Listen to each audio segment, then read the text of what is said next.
Hi friends, అందరూ ఎలా ఉన్నారు? నేనైతే బాగున్నా, మీరు కూడా బాగున్నారని అనుకుంటున్నా. సో చాలా గ్యాప్ తీసుకోవాల్సి వచ్చింది, ఏమనుకోకండి ఫ్రెండ్స్. ఈరోజు నుండి వీడియోస్ అయినా షార్ట్ చేద్దాం ఫ్రెండ్స్.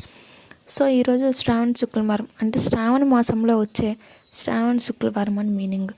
ఈ రోజున హిందువులకి చాలా ఇంపార్టెంట్ అయిన రోజు. ముఖ్యంగా స్త్రీలు వరలక్ష్మీదేవికి పూజించి ఫాస్టింగ్ ఉపవాసాలు చేస్తూ ఉంటారండి. శ్రావణ మాసం అనగా శుక్రవారం, ఇవి 2 days కలిస్తేనే మనం ఎక్కువ శుక్రవారం అంటేనే లక్ష్మీదేవిని ఎక్కువ పూజిస్తూ ఉంటాం. సో ఇవి 2 daysలో కలిస్తేనే మనం ఈ లక్ష్మీదేవిని చాలా ఇంపార్టెంట్గా మనం ప్రకటిస్తూ ఉంటాం. సో ఈ శ్రావణ మాసం జూలై 25th స్టార్ట్ అయ్యి ఆగస్ట్ 15th క్లోజ్ అవుతుంది.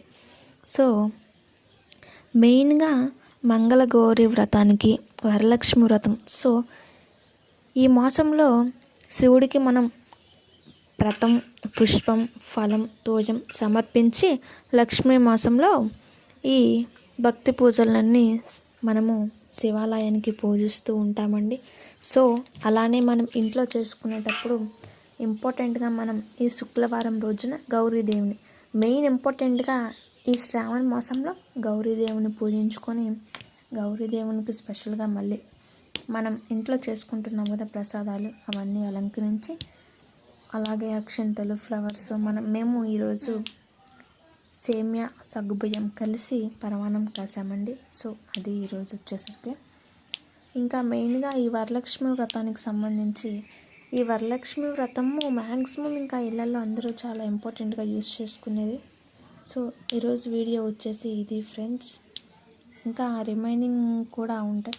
సో నేను ఈరోజు శివాలయంకి వెళ్ళిన, శివాలయంలో అమ్మవారిని పూజించారు, మీరు కూడా చూడండి ఫ్రెండ్స్. సో నేను వెళ్ళేసరికి అప్పటికే పూజించడం మనం కంప్లీట్ అయిపోయింది, లేట్ అయిపోయింది. సో మీరు చూసి అమ్మవారిని దండం పెట్టుకొని కోరుకోవాలని మనస్ఫూర్తిగా కోరుకుంటూ ఈరోజుతో కంప్లీట్ అయిపోయింది ఫ్రెండ్స్.